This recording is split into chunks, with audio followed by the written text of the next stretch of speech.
Thank you so much for joining us tonight, in person and online. My name is Julie Bellemare, and I'm the curator of early modern glass here at the Corning Museum of Glass. Tonight, we're celebrating the opening of Sensorium, Stories of Glass and Fragrance, an exhibition that explores a long-standing relationship between glass and scent. Isn't it fascinating that some of the earliest glass vessels ever made, 2,500 years ago, were created specifically to hold perfume? Flash forward to today, and it's still impossible to imagine fragrance without glass. Tonight, we have the pleasure of welcoming Jon Dinapoli, founder and chief creative of Jon Michael Design. On the left.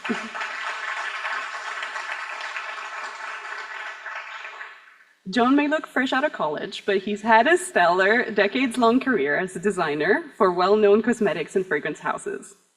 Before starting his own creative agency, he was the creative director and vice president at Coty, where he designed and launched products for well-known brands such as Calvin Klein, Marc Jacobs, Vera Wang, and Jennifer Lopez. For the past 10 years, he's been designing perfume bottles and packaging for even more high-profile clients. At CIMA, we rarely hear about the world of commercial glass design, and I'm sure many of us can't wait to hear about Jon's approach to glass and maybe some celebrity gossip. Jon will be in conversation with Chandler Burr, right here, journalist, yes. Journalist, author, and man of many firsts. He was the first scent critic for the New York Times, and also the first curator of olfactory art at the Museum of Arts and Design in New York, where he curated the exhibition, The Art of Scent, in 2012. Our conversation will last for about 40 minutes, after which we'll have time for some questions. Those of you tuning in over Zoom, please write your questions in the chat function. And for those attending in person tonight, we invite you to view the exhibition upstairs after the talk. And now, please join me in welcoming Jon Dinapoli and Chandler Burr.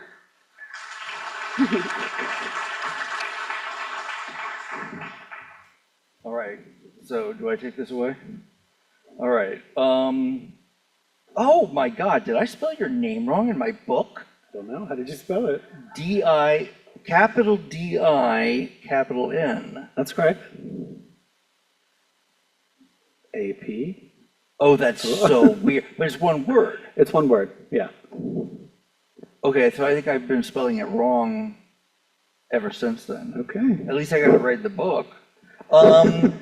So I had this this thing happen, which is that I should say that my master's degree, I was just asked this question, so I'll say this. My master's degree is actually international economic trade theory and Japanese political economy. And I became a journalist because I'd been living in Japan, and then I started working for an American paper in Asia, and I studied in China, and I was this Asianist and did Asian economics and this kind of thing. And I became a journalist, and then I started doing science writing, and all this led to my being in this position in sort of a weird way. I was waiting in the Gare du Nord train station, and I met a biophysicist, and he was very, very interesting, and he had a theory of smell. I started writing about his scientific theory of smell.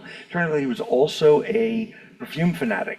So my first book, The Emperor of Scent, was about him and his whole thing. And the way that I met Jon is my agent sent the book to the New Yorker. The New Yorker thought that was really interesting. They thought the most interesting thing was that there are people who are actually called perfumers. I'm not a perfumer. I'm not even a person in the perfume industry. I am a writer and journalist, and I write about the industry. All right, but they said, well, they're a perfumer. They're trained for 3 years. Yeah, they are, and they're an astonishing group of people. There are probably in the entire world maybe 300 people who are truly world-class perfumers, and 300. And they are Kelly Becker and Caroline Sabas and Dominique Ropion and Jan Vaznier, and it's very interesting. It's wonderful to spend time with them. I did the piece, which was following a perfumer named Jean-Claude Elena, who was the Hermes perfumer at that time, creating a perfume for Hermes. And the perfume, by the way, is wonderful. Oh, I'm using the word perfume in the French sense, which is to say, there's no gender for perfume. Anybody who has any understanding of the industry knows that. Everybody in the industry knows that. But everybody goes along with this perfume is for women and cologne is for men thing, because it's a marketing device that was created in the 1950s. Why? Because when the GIs came back from Europe after World War II, they brought, what could you bring that was small, that didn't, cost the earth, but that was very special? Perfume. And you can bring back a croissant, so you bring back perfume for your mom, your girl, your whatever, and that's where fragrance started. And then Estee Lauder, the woman Estee Lauder, actually started the perfume industry. And what they needed was, we don't have a culture of fragrance in the United States, or frankly in the UK, Canada, and the English-speaking world. And we had to sort of put one here. French men, Italian men, Spanish men, German men, etc. They understand scent. They've always worn it. They're not afraid of it. Fragrance somehow threatens American masculinity. So, which is insane. But a lot of things about this country are insane. And what we did about this little problem was, okay, we're going to use the word perfume and we're going to tell all the Americans that means it's for women. And we're going to take the word cologne and we're going to say, oh, it's a cologne. It's for men. It's okay. It is literally done to give straight American men psycho-emotional permission to wear fragrance. It's the only reason it's done. All right? So they were, just to put that out there, we did this perfume, which also, by the way, is being marketed. Finally, they're saying there's no gender to this thing. It's called Un Jardin sur le Nil, a garden on the Nile. That led to Coty hearing about what I was doing with the New Yorker, and I had been contacted by the New York Times. I had started writing for the New York Times on perfume, and they said, well, we know that you did this with Hermes. Would you like to do this with Coty and Sarah Jessica Parker? So Sarah Jessica had sold her perfume license to Coty, and they were creating this, and Jon was part of the team. And Jon was the packaging and bottle design person, all the visuals and sort of thing. So I actually was reading about what I wrote earlier. We don't have time. I wish I could read a little bit more, because the things that he did with Sarah Jessica, the way that he developed the bottle, you're gonna show us some of this, was really, really interesting. But why don't you get us started? I'll read this when we do the cover of the book. Okay. This not working. Tech support, Scott. Tech support.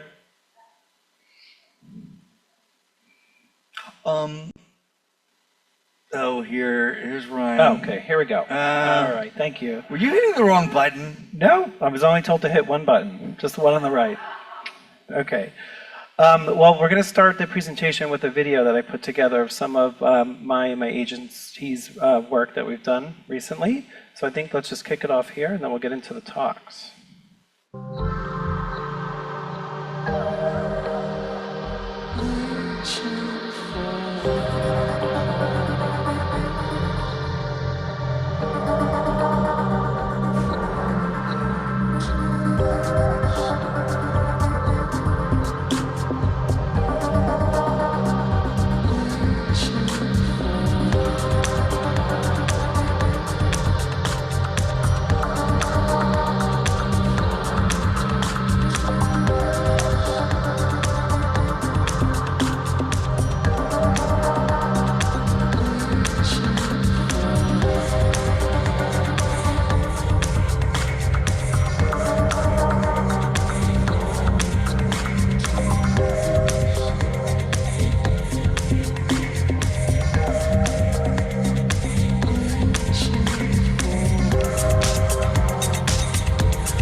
Right.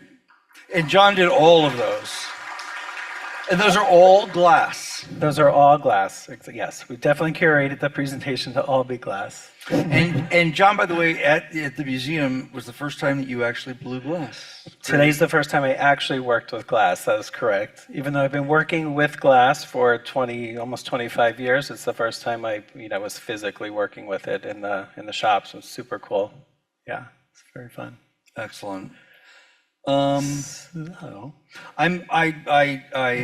Shameless, this is shameless self-promotion here. There's actually also a reason for it. So this is my fragrance.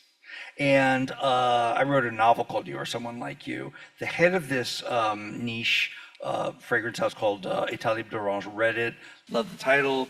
The narrator is an English woman who lives in Los Angeles, and I'd written about Los Angeles. I live in Los Angeles now, and sort of have always been obsessed with it. He said, we'd like you to creative direct a perfume, which I'd never done and always sort of wanted to, but I couldn't do it when I was at the New York Times. Absolutely not, because you can't work with the industry you're reporting on. But I'd left the Times, and so we did it, and it is actually the concept of it, because I didn't know what to do. I mean, what do you make this out of? They wanted to use You Or Someone Like You, and it suddenly hit me. I would make a fragrance for the woman who narrates the novel if she were a real person. And so it's very much a Los Angeles scent. And the reason for showing it here is that this is a stock bottle, and it's a stock cap, and there is stock and custom. And I think the line is getting a little bit blurred just because the cost of custom is coming down and down, right? it is, and stock is getting more expensive because there's custom stock bottles. So yeah, the lines are getting a little blurred. Right. But this bottle is, you could get it, sort of anywhere. It's beautiful, it's very heavy, it's very clean, and I really like that. It is, notice the only decoration on it is the label. That's it. Otherwise, it's just a glass bottle. And so that will take us into, and a lot of the brands will like this. And now we go into Jon's world, which is completely different from this, where you are creating absolutely everything, every single aspect. Mm-hmm. So the first brand we're going to talk about is Lovely by Sarah Jessica Parker. And it is really where Chandler and I's story started, and as well as my own story, where I really started working with celebrities at this level. This was in 2005, so almost 25 years, or almost 20 years ago. We start with The Perfect Scent, which is Chandler's book, because there's a funny quote that he wants to read in there, or an excerpt from the book about me. But so this is my one paragraph. I wrote a lot about him, and the other people, Catherine Walsh and Carlos Timmerhouse and everybody else on the Coty team. But this was my first impression of Jon.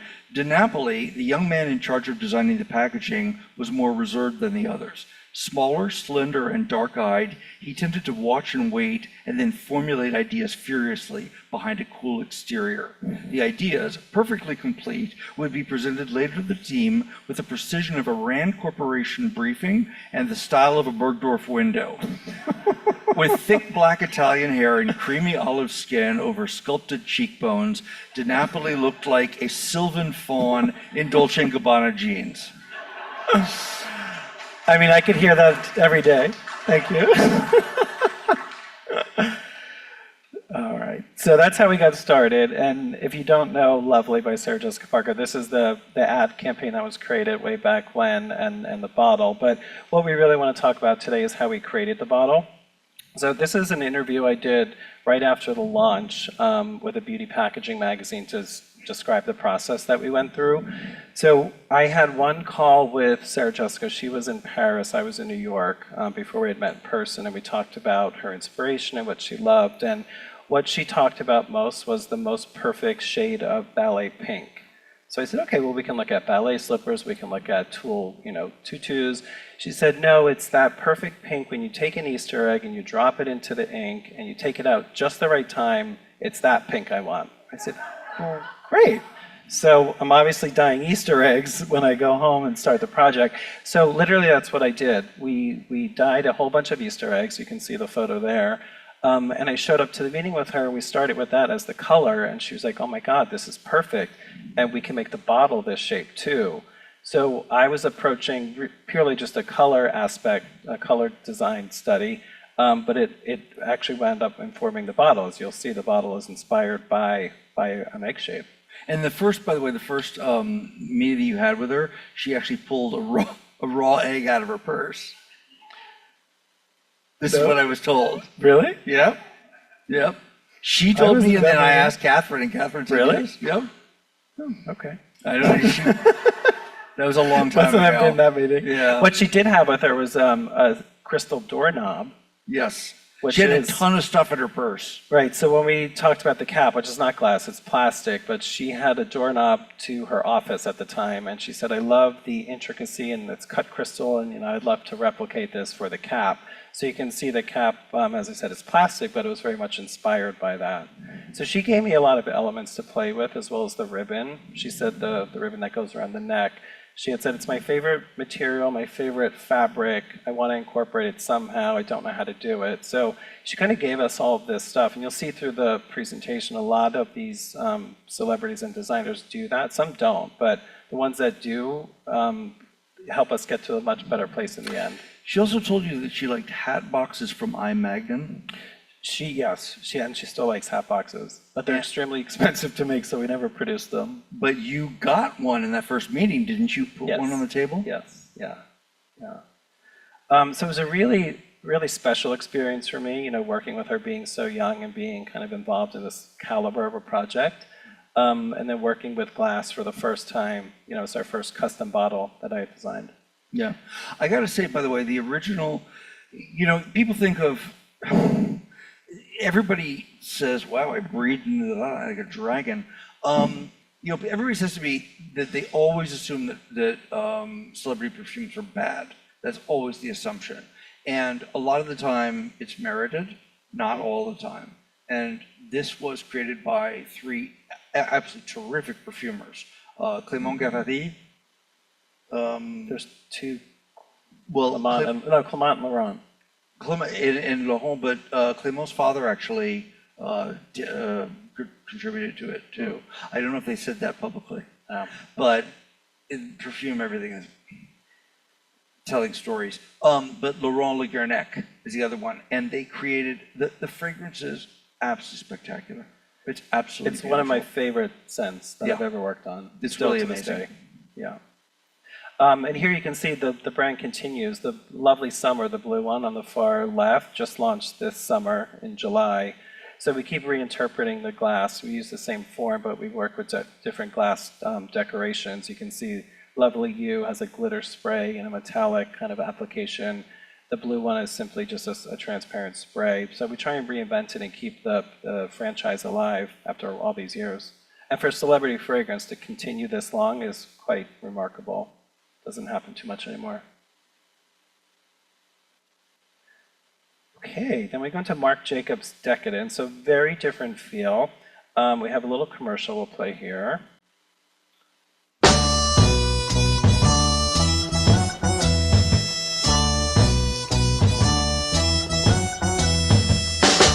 What's this old world coming to? Things just ain't the same. Anytime the hunter gets captured by the game. That is actually Jon. Oh yeah. Marc Jacobs Decadence, the new fragrance for women. Well, they have to know the truth. It is actually me in drag. No, it's not. But so very different project from Sarah Jessica working with Marc Jacobs, this uber talented high-end fashion designer. Very different experience.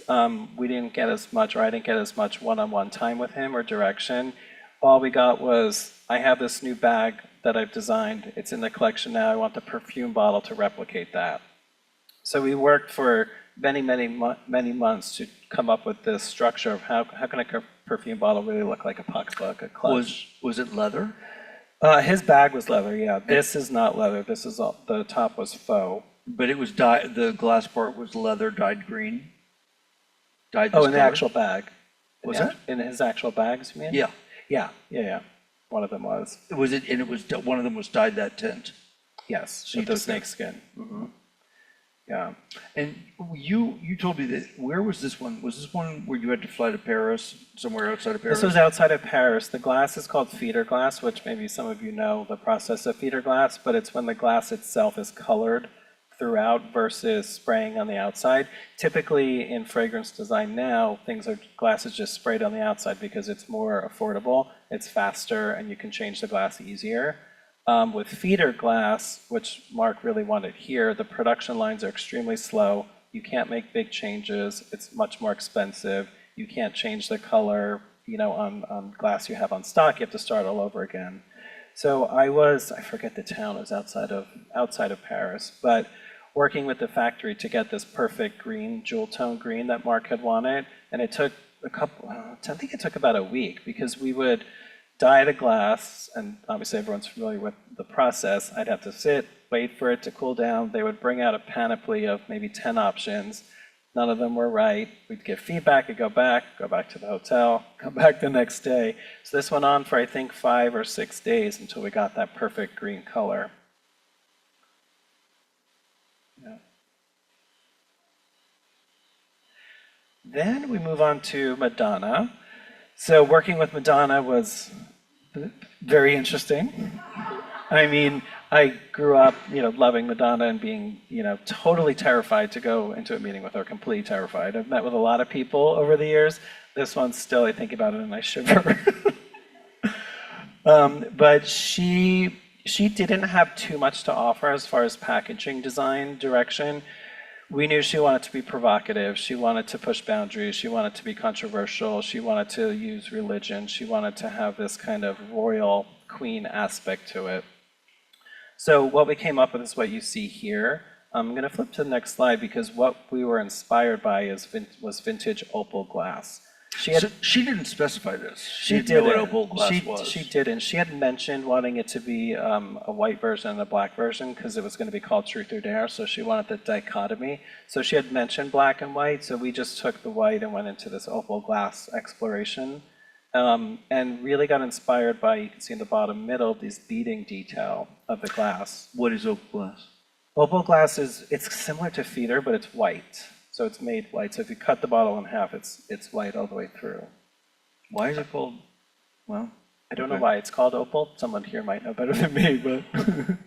Is there a difference between this and just white feeder glass? Or is It would be the same. when feeder glass is white, thing. it's called opal It's called glass? opal glass, yeah. Alright. But opal glass dates way, way, way back. So for this project, we couldn't do real opal glass or feeder glass, so we actually had to spray the bottle with white spray.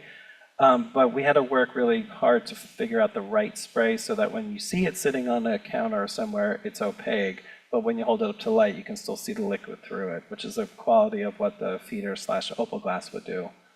So that was a challenge here. And you said that it was very difficult to demold the, because of the beads. The beading on the side. detail, yeah. So when you mass produce a product, you have your steel molds, the gob goes down, things come in, it goes, and it's very, very fast. So in order to demold those things at the rate that they need to be produced, the level of detail is very hard to maintain. And detailing like this beading around the edging sometimes flattens out or softens out. So we had to push pretty hard on the production line to keep those standards.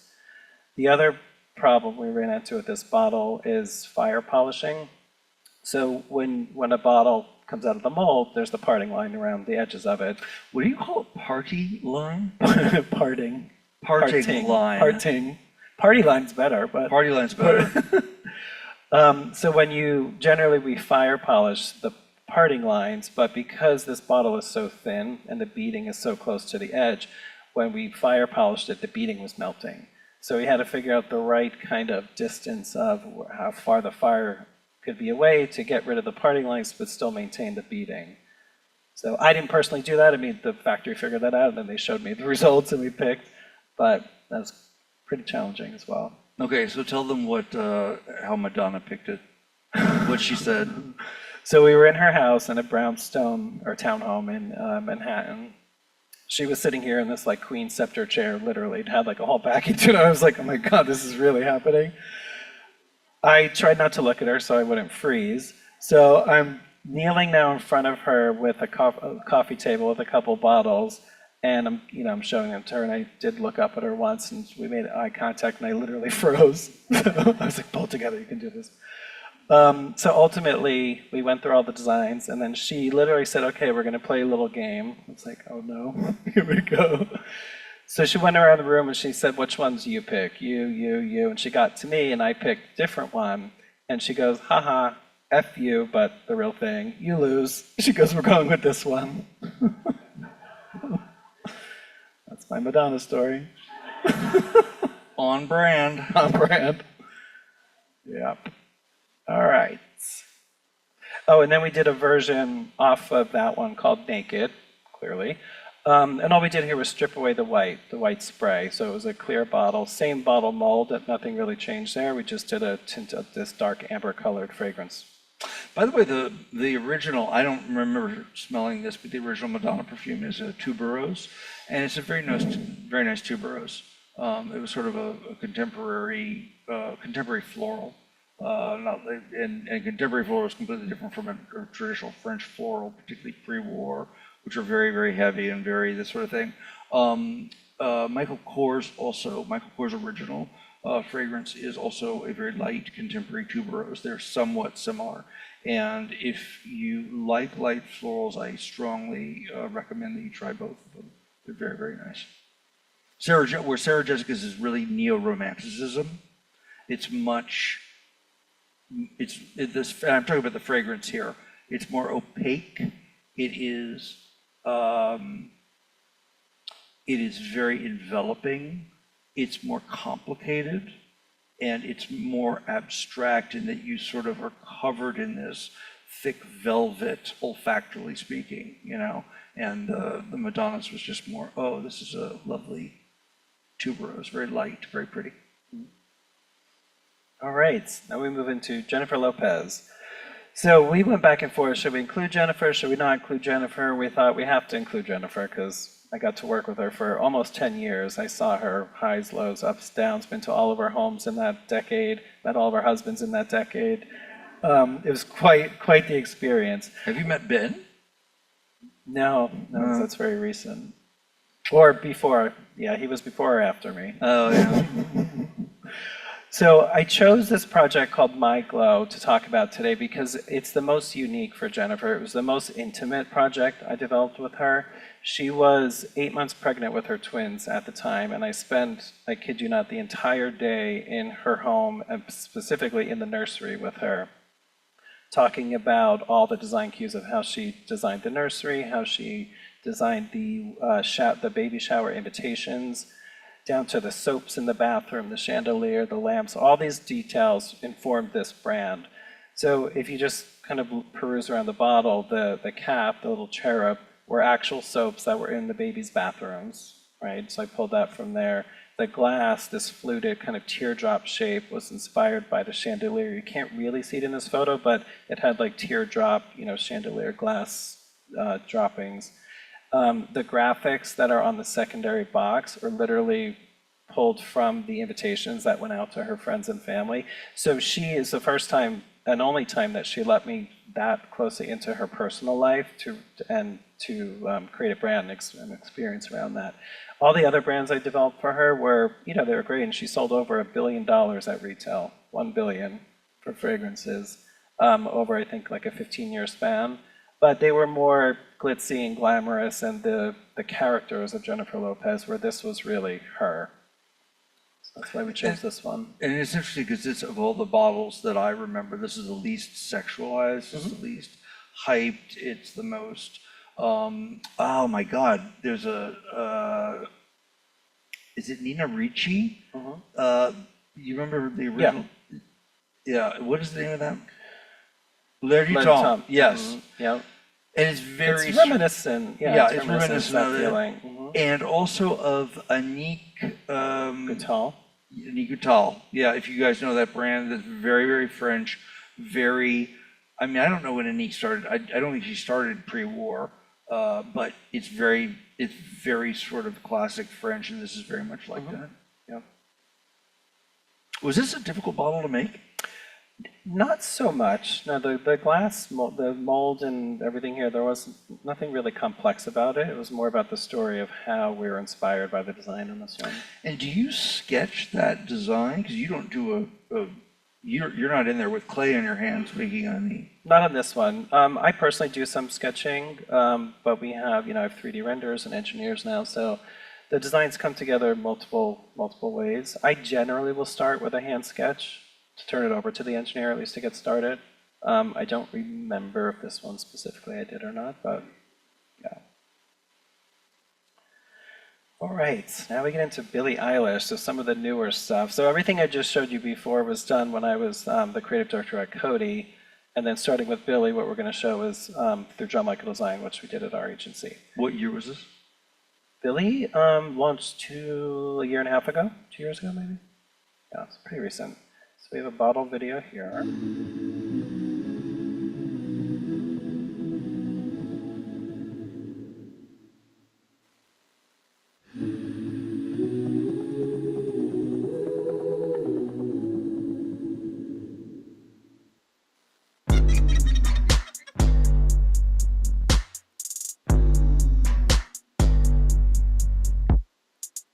I like when you get mad. I guess I'm pretty glad that you're alone. You said she's scared of me?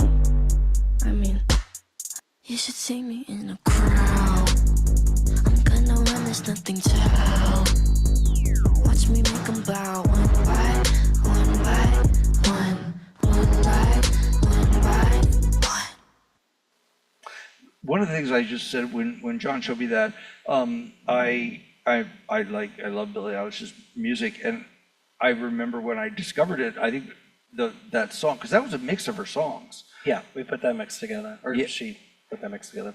But the line in there that really struck me, obviously as a fragrance guy, was that she said, and they do part of the line, but not the payoff. So I remember now, because you asked me earlier, it's because cologne, and what you said earlier, cologne is associated with men. Right. And So- they didn't want it to be, it's supposed to be genderless. Obviously, it's geared towards females, but it's technically a genderless sense. So the line in the song is, which you heard part of, is, you said she's scared of me, I don't know, and they cut it off there. And the line is actually, I don't know what she sees, but it may be because I'm wearing your cologne. And Billie is a fragrance freak. I'll say that because you haven't said it yet. And She is. have you guys seen the documentary, The World is a Little Bit Blurry? I think that's the name of it. If you haven't seen it, it's amazing. It's one of the most extraordinary documentaries I've ever seen. See it. And she talks about it, and in the documentary she says, I have 170? 100 and something, actual fragrances that she actively uses, And she said each of them, she said that she actually writes, she doesn't care about the name. She writes her own name. She writes her own description of all 170, of her perception of them, of where she was, physically, of where she was mentally. It's impressive. Yeah. She has something called synesthesia, which she can see. It's like your senses kind of get mixed up, so she can smell color and see scent. So when it's really interesting working with her. I mean, she's a genius, a genius.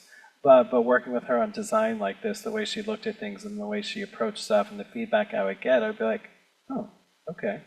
I never would think of some of the things she was saying. She came up with the idea of this basic. So she had sent me a bronze sculpture of a nude female figure, full body. It was like this big. I think she said she got it in an airport or something. It wasn't anything fancy or expensive. And she said, I want to turn this into a fragrance bottle, but I don't really know how. She said, I love the collarbone and neck bone of the woman. I love the décolleté. I don't want the bottle to look like me. It's not me. But I want to somehow interpret this sculpture into a fragrance bottle.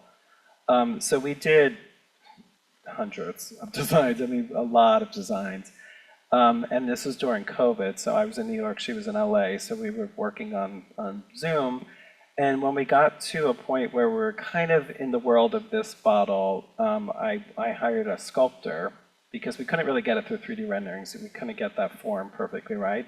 So I worked with a sculptor who sculpted this out of clay. I would send her the model in LA. We'd get back on the phone or on Zoom. She'd tell me the feedback, make the boobs bigger, make the boobs smaller, put the head up, do this. We did that for 1 year. 1 year during COVID. This model went back and forth and back and forth. And ultimately, we landed here. And when John and I were preparing this, I really didn't understand what he's about to tell you, but look at the bottom and the top. And the top is just It's metal. It's metal. So one other thing I want to notice, we wanted the bottle to be an object. I did not want it to look like a fragrance bottle. We wanted it to look like a piece of art, something that actually, oh, it's a surprise that there's fragrance inside of it. And you'll see some of my work I'm going to show you after this. It's kind of a recurring theme. But that's important. I want to underline that. What John does is he turns these things into objects. And the Glow bottle, for example, is very absolutely, this is a perfume bottle. Mm-hmm. And it's saying that as overtly, and it's using all the visual cues, even the tactile cues. I am a perfume bottle. Mm-hmm. And then what he's been doing ever since is to create objects, to create works of art that are visual works of art, tactile works of art that are not bottles, that are objects in and of themselves. Yeah. So this being the first one there. So what Chandler was just referencing, when you take the cap off, it might appear that this is a glass bottle that's inserted into maybe a metal case of some sort, but that's actually all the glass mold. That whole base is one piece of glass. And we very much intentionally, we want it to look like two pieces. But if you stripped away the frosting, you stripped away the metallization, you just find a clear piece of glass that is in that shape. Yeah, I didn't understand that until our third conversation. I thought that it was a piece of metal on top, and then a piece of metal, the boobs, the body, and then he'd put a glass bottle into it. But the rest of it, the body's not filled. Is it empty? Is it all filled with perfume? It's all filled with perfume, yeah. Huh. So the interior follows the exterior. You know, the cavity is irregularly shaped like that. Mm-hmm. But she wanted also that another surprise, like not only are you surprised that it's a fragrance bottle, but then you're surprised of how does this even work or how is it made? And then we continued, so the first one was called number 1, this one's number 2, and 3 is number 3. She was very specific and simple about that. So we kept the same mold, but we just changed the coloration. So this is like a deeper gunmetal. Billie changed her hair, wore darker makeup. You know, she kind of evolved with the bottles and created these characters. And the most recent one, the red one, she again dyed her hair red. You know, the campaign was all red on red, but really just playing with these different tones of metals and objects. So when you see them all together, they really are art pieces. You know, they don't. Still to this day, if someone doesn't know, if like they see it in my office and they don't know the brand, they're like, "Oh, what is that? It's so cool." I'm like, "It's a fragrance bottle." How? And I pull the cap off, like, I see. All right, let's go a little faster. Faster? Yeah. Okay. So LoveShackFancy fragrances, very different project. We have a little description here.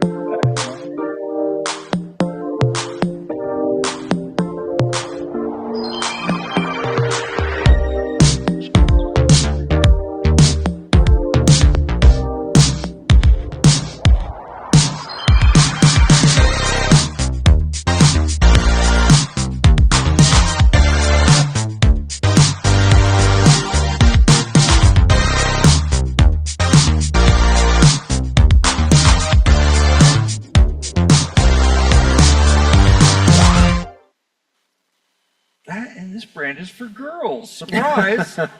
This one is not genderless. Yeah. So if anyone knows LoveShackFancy or doesn't know, it's hyper feminine, very kind of French-inspired, vintage Parisian. The founder, Rebecca Hassel-Cohen, you know, her whole house is pink. There's bows, there's florals. So we had a ton to work with here, and she wanted something that was very much, like I said, French-inspired, vintage feeling, but then with a modern twist.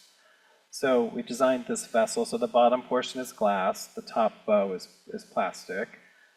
But we were really inspired by French architecture and old vases and, just these details like the roping detail on the bottom, the scallop detail on the top, were all, these little cues and hints that were really inspired by the brand and by her. And then the decoration here was meant to, Julie and I were talking, I don't know where Julie is, but we were talking about enamel today in the exhibit and how beautiful and amazing enamel could be. And that was kind of the intention here, to make it look like it was enameled on. Clearly it's not. These are prints that were applied to the bottle. But again, we want to give that like old hand quality vintage feel to the bottles. There's them all together. Right, then DKNY.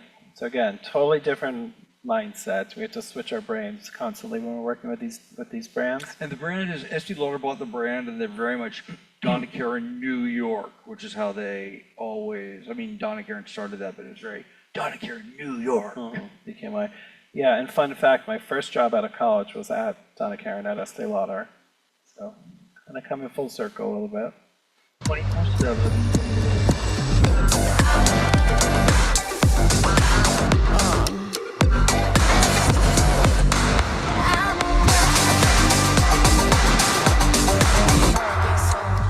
We like to pretend New York is 24/7.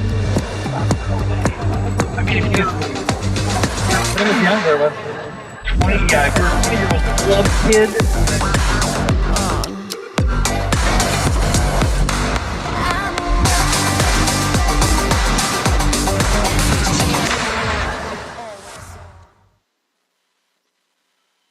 yeah, so 24/7, obviously it's another object, right? We were very heavily inspired by an hourglass to insinuate, passing of time and all of those things. Coming of death, yeah. Yeah, but so a cool thing about this bottle is that the glass is cap as well as, the cap is glass as well as the bottle, which generally we don't do because you can drop the cap, it could obviously shatter, and just for manufacturing purposes, people don't really do glass caps anymore, but here the brand really was wanting to do that. So the thing is heavy. It's heavy, it's not as heavy as the bottle because it's a little thinner glass walls. No.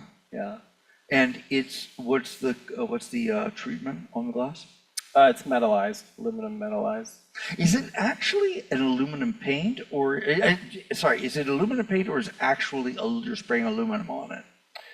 It's not. It's vacuum metallized, so I don't think it's actual aluminum. I think it's. Really sure. It's very, very interesting. I think there are two ways to do it because there's a metallic paint. I was really surprised. I don't even remember where I was when I learned this, but the vacuum, what do you call it? Vacuum metallized. Vacuum metallized, and I learned about this in my reporting. And you actually put them in a vacuum chamber. And in this case, I know, and it was some metal, but it actually you atomize the metal, and then the vacuum goes this.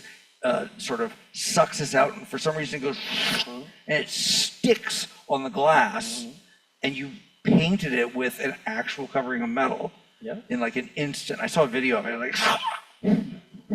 it's very cool. All right, then Donna Karan is the other side of DKNY, obviously the main brand. So this is a really different interpretation of the brand. Donna Karan is very sensual, it's very feminine, it's all about the core of a woman, sensuality of a woman. So this is a new high-end collection that just launched this year. We wanted the bottle and the glass to look like it had movement and fluidity, so even if it was sitting on your table static, it had this notion of movement and subtleties to it.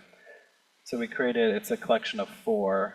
It just has this really beautiful organic feel to it. A lot of glass was used in this bottle. You'll see along the bottom, we call it the heel of the bottle. That's probably 3 times more than generally we would use. A, because it's harder to control, but also it's much more expensive in production. But at this level and this price point, it was important. I love the really thick base. I said to you on the phone when we were talking about, or on Zoom when we were talking about this, I love the movement of it, and it's very much like, a lot of the glass objects that are in the museum, which Julie took Jon and me around today, and it was very interesting.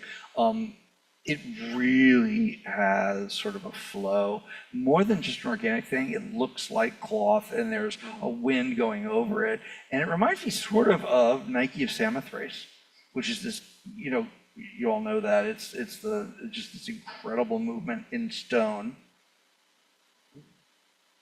Oh, and I meant to ask you this, did you sketch this out or how did you This one get that started, shape? And they're all the same shape. they're all the same shape, yeah, it's just different color fragrances inside. This one I did start sketching by hand because it was too hard to, again, in 3D, there's only so much you can do. You have to kind of start with an idea. So I did sketches first, and then I give it to my 3D artist on my team, and we kind of worked on it there, pushed and pulled it. Now, how did you decide where, for example, there's going to be an inner, the flow's going to go here, you're going to go, you just draw that initially, Really, right? or it was super organic. I mean, no pun intended, but yeah, the process is you kind of get this abnormal shape, and then we would output white models, look at it, and then I kind of say push it in here, pull it out here. It's like it's organic, but it's very methodical too. How you get to it. Then we have Sweet Tooth by Sabrina Carpenter. Oh, I see applause. I love this. This is my favorite. Yeah. Here's a little quick TikTok, Sabrina. Oh, this is at the shoot. I'm not gonna work. Come through like the sweet, now you know how to bring the bitter taste to home. Get it, hit it.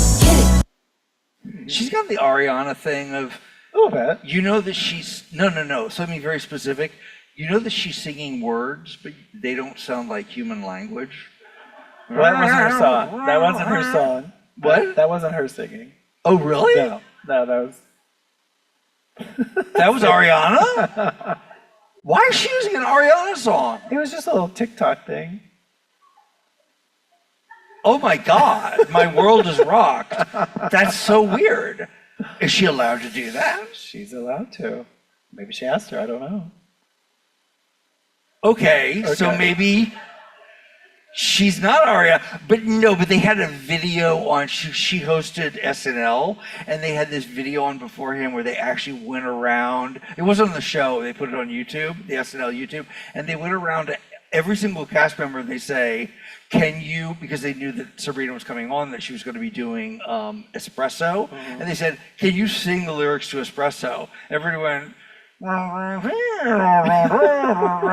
Espresso, and I have no idea what she's saying. I love this though, because I have a sweet tooth. I would eat dessert 24/7 if I could, and I love this is glass.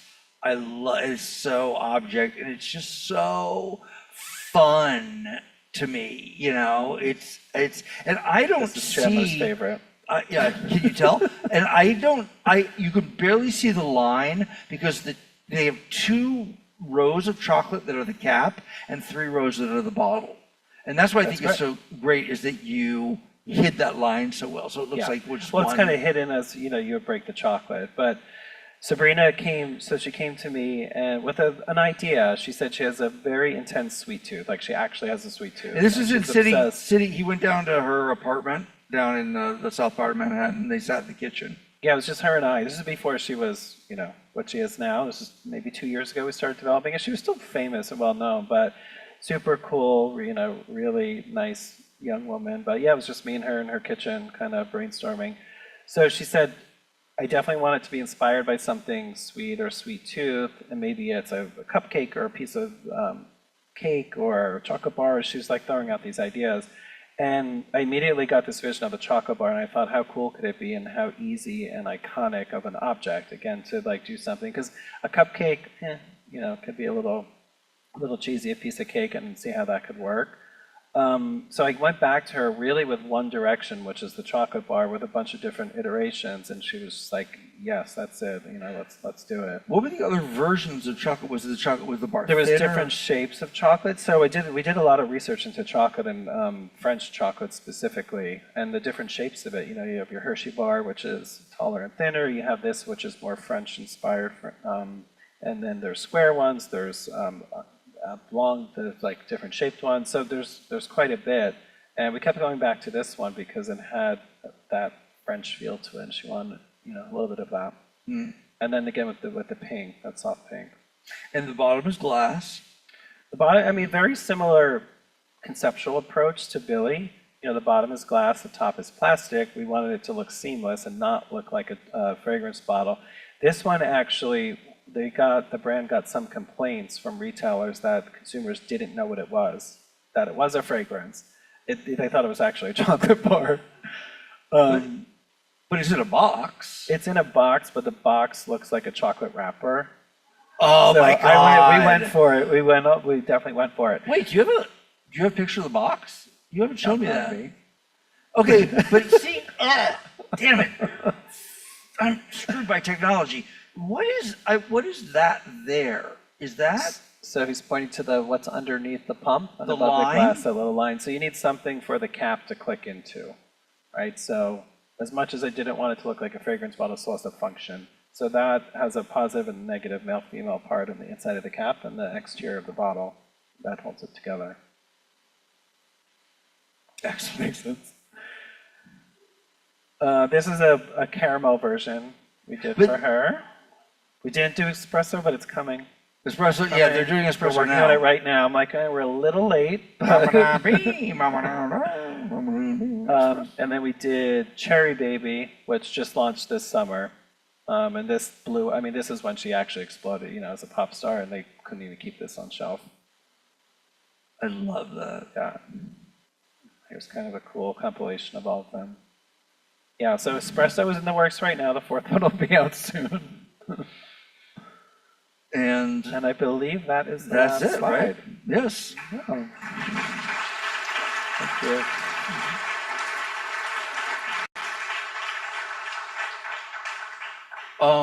Julie, how are we doing questions?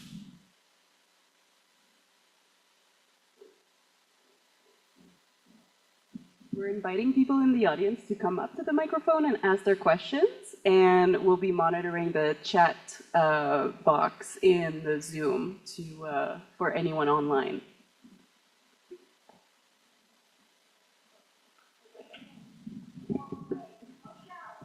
I can hear you.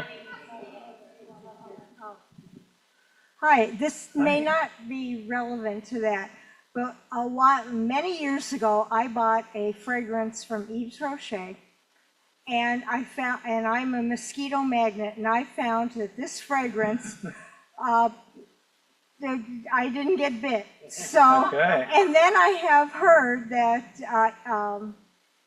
Victoria's Secret had a fragrance also that was a good insect repellent. Do you have any idea? This will be Why? for him.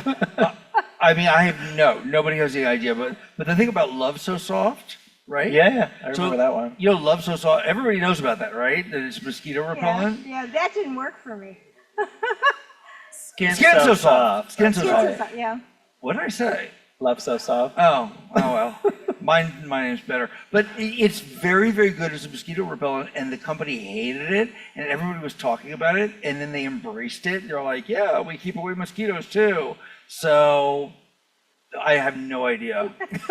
This perfume that I had when I ordered it online, and when I finally got it, I thought it smelled like Raid, but but it worked. And it still works. No, I talked with Sarah Jessica about that, and she actually used it in that way. Yeah, she loved Skin it. So Soft? Yeah.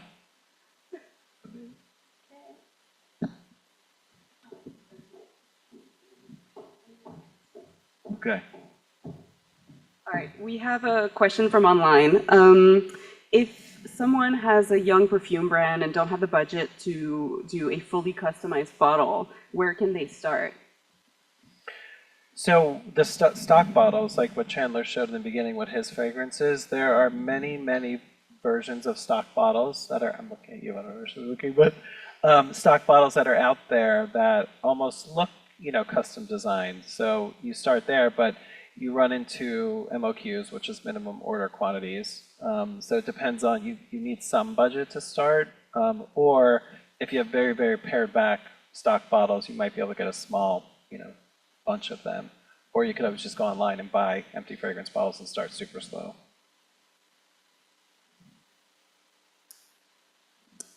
You're in Corning, so you're going to get some glass questions.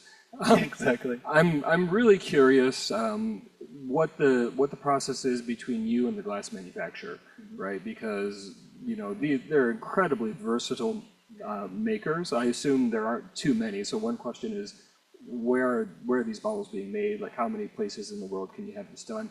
And then the second part of the question is, tell me about the conversation between you and your engineers.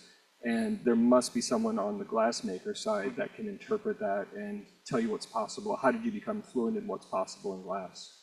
Yeah, there's actually more than you would think manufacturers all over the world that produce glass. So I've personally been to Germany, Poland, Sweden, France, obviously China. A lot is produced in China now. So there are quite a few manufacturers throughout the world that can produce stuff like this that we showed. Generally, when I come up with a design, I mean, after doing it for so long, I have general knowledge of what can and can't be done. We always like to push the boundaries still. So once we get to a point where it's approved from the celebrity or the brand or whoever is making those decisions, I will then meet with the engineers of the glass company and share with them our drawings, our files. They'll always come back with some modifications and tweaks, and they'll kind of work back and forth of, okay, what can we sacrifice to make it mass producible to the level that it needs to be without losing the integrity of the design. And sometimes those things are very minimal that wouldn't even be noticed by a consumer. And sometimes they push back really hard and change something that becomes so drastic. And then that's when I push back and it comes, we go to this back and forth. And it's very rare, at least I can't think of anything off the top of my head, that it was just a flat no, where they couldn't produce it. There have been times when we had to make concessions, like I said, but when you're producing at the scale that we're doing, there's certain limitations. But I think every project I do, there's more and more innovation and more technologies that are coming out that make it easier to do cooler things. Do you have a second part to that question, though? Or was that it? No, that was great. Yeah. We have several questions in the chat. Jon, what is your educational industry background and how did you get where you are today? Yeah, so I went to school at Northeastern, which is in Boston. I majored in graphic design and photography. And I didn't even really know what packaging design was at that point. I mean, I knew someone had designed them, but it's not something that I was interested in or studied. And my first job, which was at Donna Karan Cosmetics, which is fragrance, I started getting exposed to it. And I got my first job in beauty totally by fluke. My mother literally made me answer an ad in the newspaper back then. And I was like, I'm not going to work for a beauty company. What's I'm going to make lipstick? What am I going to do? So I called. I got connected to this woman who, became my mentor and one of my dearest friends. And she kind of taught me the ropes and introduced me to beauty. And I literally have not left beauty since then. I've only been in this category. And then just working with the different brands over the years, I got exposed to packaging design, and then I was really interested in it. I should have said this before, I started college as an architecture major, and that I still very much love architecture, but I switched I don't even know why, I just switched. But I think with package design, I'm getting to do similar things, working in 3D and CAD and doing all of that, where architecture is now just a hobby for me. And we have a couple of questions that can be turned into one. So what makes perfume so expensive? And also, what is the percentage breakdown of the cost of the perfume versus the cost of the bottle? Oh God, everybody asked this. Well, I will say the margins for perfume are quite good for the person making it, right? So there is a high markup on perfume, on all beauty products. Margins are really good. All beauty products. All beauty products. All luxury products. Yeah, I think the fragrance itself is probably a little more expensive than the packaging. It really depends on the oils and the... It completely depends, and you're never going to know unless you know. Yeah. But I have to say, I really want to defend the industry in that there are some cases in which you're buying a cheap perfume, and the money that's in the bottle is actually less than the money that's the bottle itself, the packaging and stuff like that. And yeah, that happens, but a lot of the time people do not appreciate how much money it costs to create a really great scent. And my own experience, which I can give because I went through it, but this is representative of a lot of cases. You go in there, and I knew what I wanted, and I told you I wanted a fragrance that would be worn by anybody, men or women, in Los Angeles. It was of that. There were certain things that we wanted to do, and eucalyptus, spearmint. There's something called leaf aldehyde that gives you this wonderful green. There's a molecule called cis-3-hexanol, which is sort of freshly cut grass and green banana, just a slight tropical angle. So you do that, and we want a rose aspect and a geranium leaf. Geranium leaf, all the high quality geranium leaf comes from Rwanda, and the rose we were using, I think a Turkish rose, this Caroline Sabas is my perfumer, Givaudan, and it was great, and she nailed it just out of the gate. Within the first month, we had a version, which is very rare. And I'd worked with a perfumer before then, and we'd worked for about a year and a half, and we couldn't get it, and she just went boom. So it was awesome. It came back. It went to the brand. It came back. He said, "We love it. It's wonderful. This is insanely expensive. If we did it at this price, we would lose money and go out of business like in a week. We could not possibly do this." And that's always the case with good fragrances.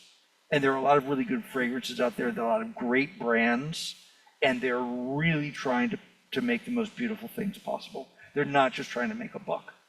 And we had to go in and we had to take things out. We had to tone down the rose. We had to use, they said, well, you're going to have to use other stuff, and me fighting it, and then us, getting into a knife fight. It was blood all over the place. But I mean, frequently you're buying something. If you're buying something that's good, there's money in the juice, much more than you would imagine in some cases.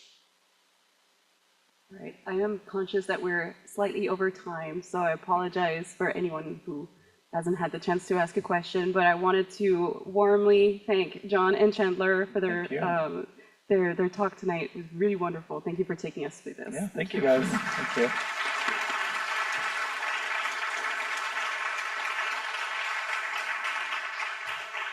For those of you attending online, I hope you will come to Corning before February 1st to see the exhibition Sensorium at the museum. And for those here in person tonight, I will see you in the galleries.